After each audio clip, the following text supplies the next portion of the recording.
Alam din ni Marcos wala silang numero. At alam nila matatalo sila sa impeachment case na yan. So, ililigtas ni Marcos yung kahihiyan. Posibleng inutusan din to si Chase.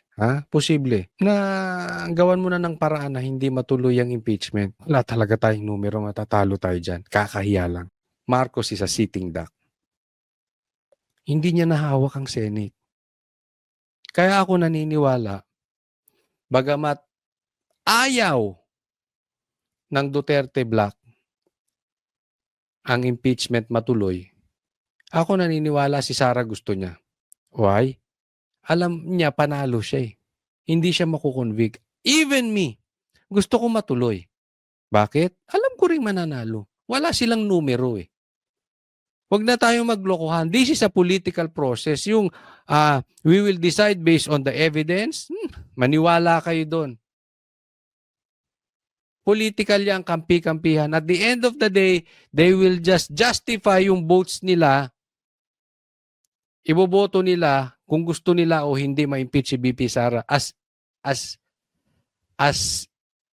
easy as that. So wag na nating lokohin ang taong bayan. All that drama na mangyayari kung matuloy ang impeachment, okay din kasi may lalabas ni BP Sara yung baho na alam na niya patungkol sa gobyerno. Magkakaroon siya ng plataforma coming to 2028. It will be to BP Sara's advantage. Actually. Naniniwala ako doon. Kaya nga,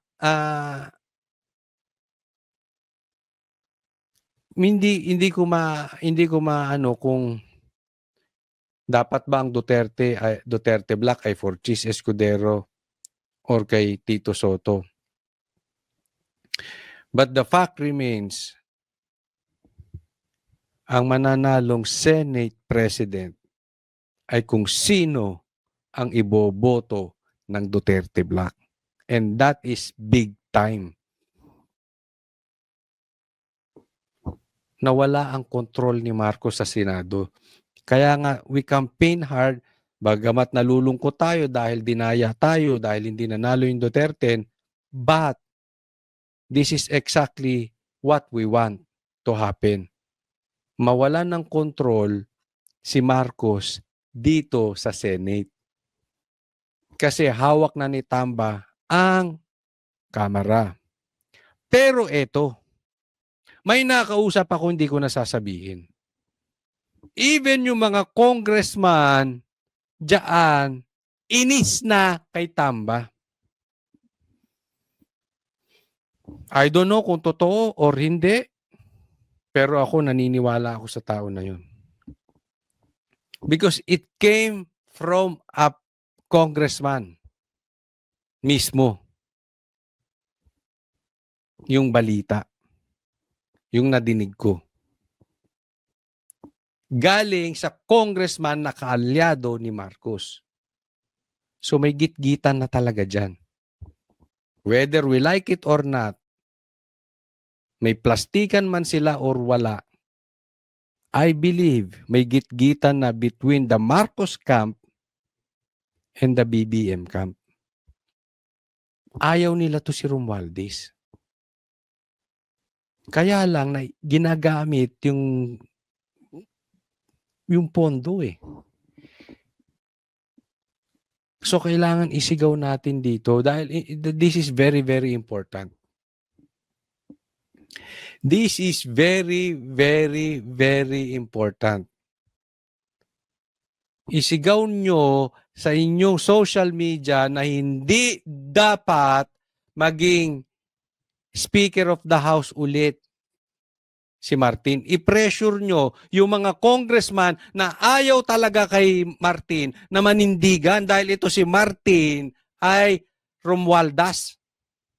Waldas talaga ito. Si Chanco mismo na nagsabi kakampi nila, kakampi ni BBM, binibili ang boto, ang pirma ng mga kapwa niya congressman para ipa-impeach si BP Sara. Ano dahilan? Para ba sa bansang Pilipinas? Para sa taong bayan? O nagpagamit sila even sa mga komunista. Nagpagamit sila sa mga dating sinusuka nila.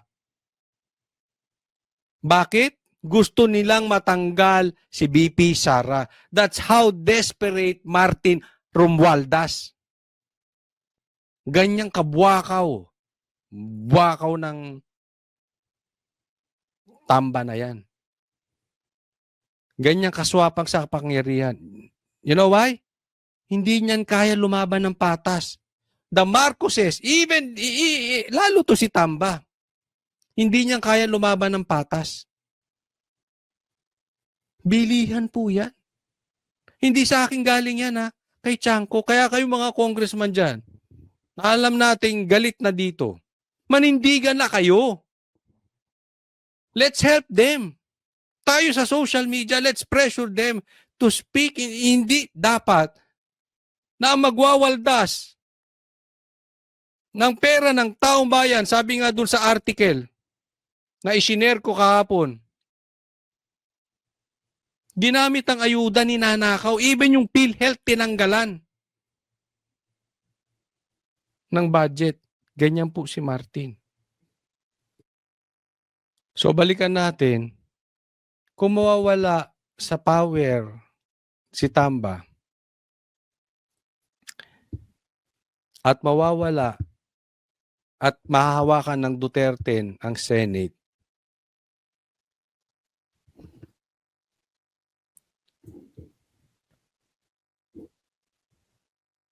yung sinasabi ko na maglilipatan, na nagsisimula na ngayon, pero mabilis at maagang mangyayari kay Marcos. Kasi ito si Cheese. Ano ba ito si Cheese? Ha?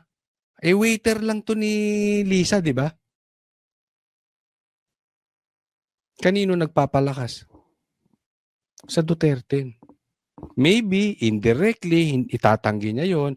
Maybe, indirectly, hindi niya aminin na iniiwan niya na ang kampo ng Marcos at lumilipat na siya sa Duterte. But really, in my opinion, it's very obvious. It's nangyayari talaga na nagsishift ang power doon sa malakas na candidate for the incoming presidential election. And who is the strong candidate ngayon coming presidential election? VP Sara. So yan yung sinasabi ko. Hindi naman inutil at stupido itong mga politiko. Kaya nga politiko yan eh. They know politics. They know the shift of power. Alam na nila yan. Lantad sa ginagawa ni Cheese.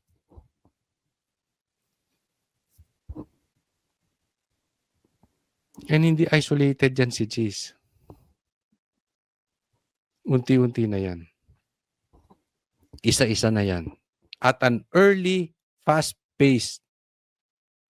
Kaya nga yun sabi ko, Torre, magpakasaya ka dyan. Ginawa kang kapitan ng isang barkong palubog. Enjoy it while it lasts, but be ready with VP Sara. Dapat dadating ang House Prosecutor sa Senado para ma-present nila ang mga reklamo laban kay VP Sara. At bukas sana ang pag-oath nila bilang hukom at maghain ng summons para sa bise. Pero inusog ang mga ito sa June 11. Isa sa mga rason ng pagbigay daan sa pagpasa ng 12 priority bills bago ang Senate adjournment sa June 14. Pero nag-react ang ilang kritiko at sinabing Ikaw, nagmamadali ka. Itong mga talunan. Itong mga talunan nung nakaraang eleksyon, masyadong epal-epal.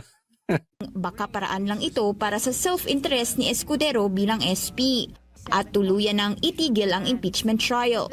Sa gitna ng pagkakabinbin, lumitaw sa isang politiko report na 10 senador ang sinasabing sumusuporta sa planong ilibing ang impeachment. Kabilang dito ang Duterte allies na sina Senador Bongo at Bato de la Rosa at ilang fence-sitters.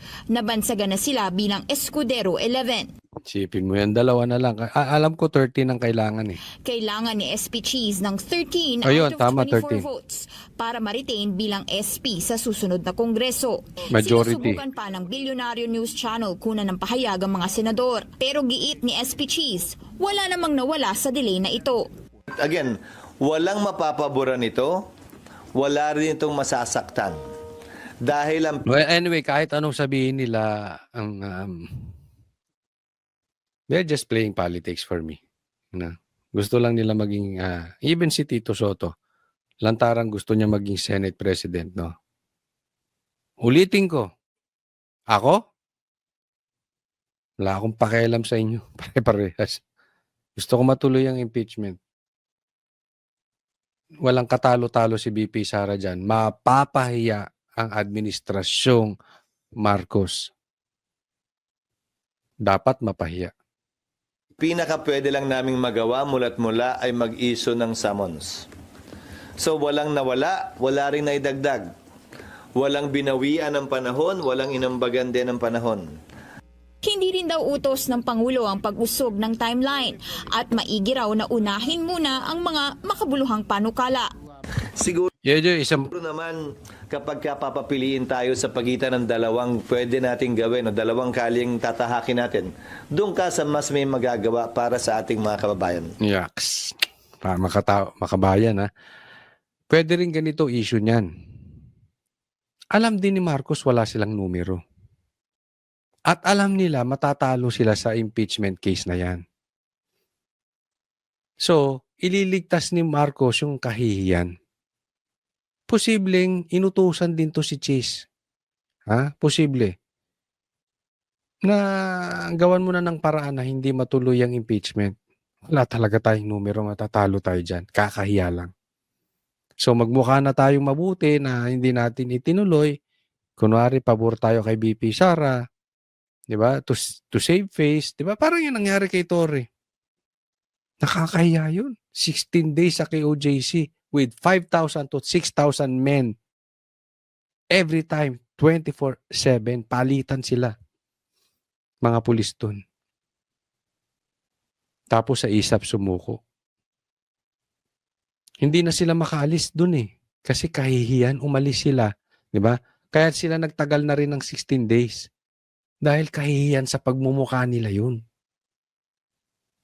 Na hindi nila nahuli si Pastor Kibuloy. Hindi rin nila nahuli. So, dinelay lang na lang dinelay. Hindi rin nila nahuli. Naghukay lang sila. Gusto makakita ng ginto. Same thing mangyayari dito kay Marcos. Mapapahiya lang eh. So, posibleng naghahanap din sila ng paraan to save face. Hindi masoplak yung kanilang pagmumukha. That could be the plan of cheese, no? Posible yon. But ako, naniniwala ako, alam nila, hawak na ng Duterte Black, itong Senado. They have the numbers. Napagdesisyonan ito ni SP last week matapos ang isang LEDAC meeting kasamang Pangulo. Sisikapin ng Senadong maipasa ang 12 bills bago mag-break. Kabilang dyan ang isang panukalang pagbawalan na ang pogo sa Pinas. Hanggang Sam ang binilang ko over the weekend. Pipilitin namin yung nananatiling 3. Pero kahit may June 11 proposed date na, hindi guaranteed na tuloy ito. Sa huli, ang plenaryo kasi ang magdedesisyon tungkol dito. Kung may magmosyon na ipahinto ito, idadaan ito ng Senado sa pagboto sang-ayon sa Senate rules. Sa dulo, ano man ang opinion nila, miyembro man sila ng Senado ngayon o hindi, ano man ang opinion ko bilang tagapangulo ng Senado, sa dulo, ang susundin naming lahat, ang desisyon ng plenaryo ng mas nakararami. Yun, ang ibig sabihin kasi, pagka may nag-raise ng issue na wag nang ituloy yung impeachment at may nagkabotohan at may numero, hindi na itutuloy yung impeachment. May numero nga eh. Diba? Kaya sinasabi ko sa inyo, malabo na matuloy itong impeachment. But still, ako, mas gusto ko may impeachment. Hindi dahil sa gusto ko malubog si Sara, because mas lalong ilulutang ni BP Sara yung sarili niya. Sabi nga niya, I want bloodbath.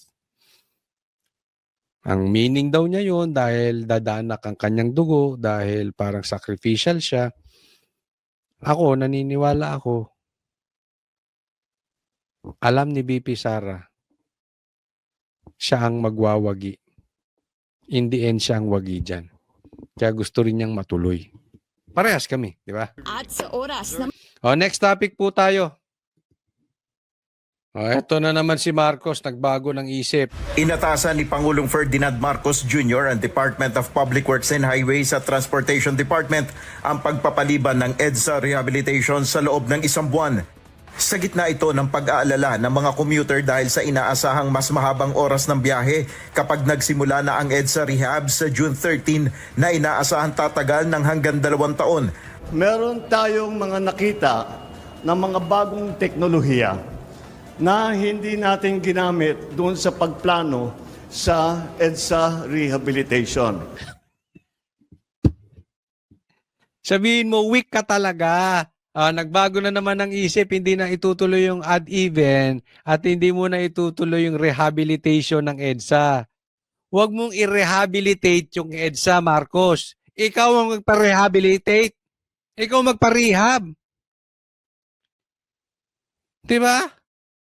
Ano sabi ni Marco, ni Piara, di bangag ka? Totoo ba o hindi? Hindi magpa-drug test ka kung hindi totoo. Kung totoo, pa-rehab ka. Ba't yung EDSA pinag-iinitan mo? Loko-loko.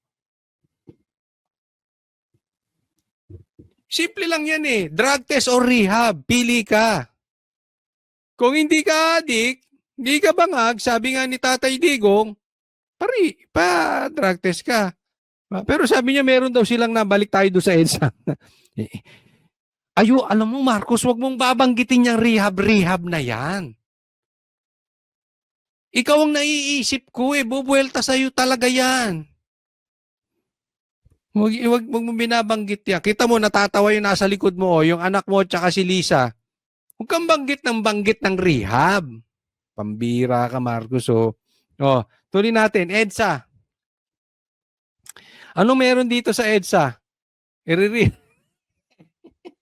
Kotsoli, ang gulo mo. Hindi tuloy kasi meron daw silang na bago na na-discover, mayroon silang bagong nakitang teknolohiya. Papalusot ka pa. Sabihin mo, gusto nyong magplanong gumawa ng mapapahama kayo, sasama ang inyong imahe. Isipin mo, 2 years yan.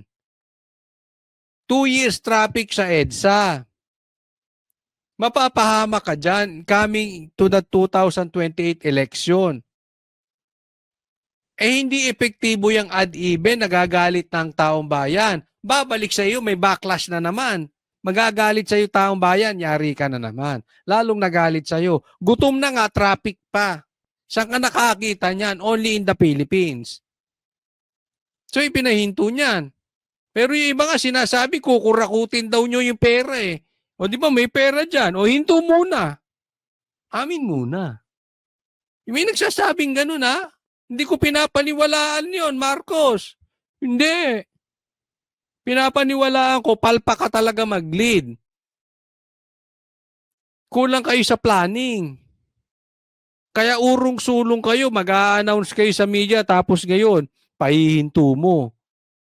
Hindi naman siguro totoo yung nanakawin nyo muna yung pera para magamit nyo tapos isaka nyo na ipatuloy yung project sa next president na.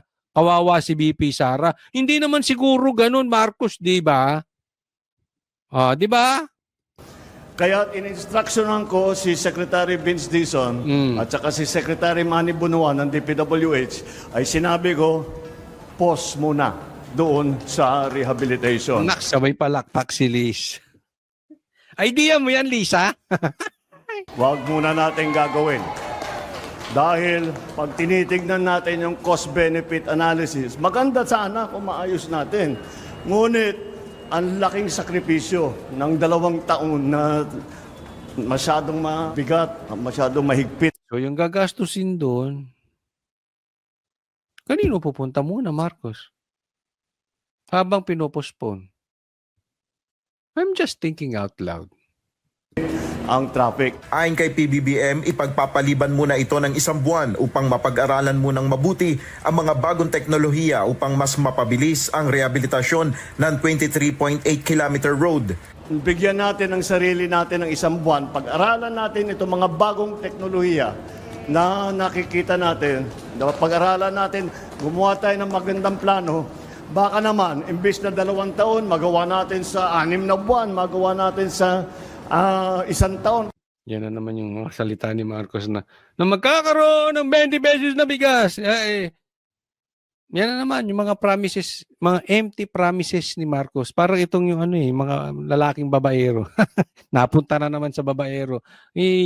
Yung mga siyota-siyota na hindi na ako magluluko. Parang ganun. Ito na naman. Ngangako ka na naman, Marcos, di mo na naman magagawa. Tapos hahayaan mo na naman yung mga vloggers mo ipagtanggol. Tapos kami na naman ang fake news.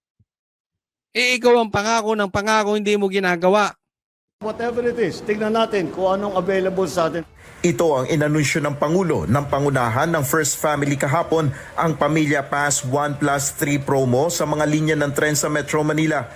Sa ilalim ng Pass 1+3 promo, makasasakay ang 4 na miyembro ng pamilya sa presyo ng isang tiket tuwing araw ng linggo.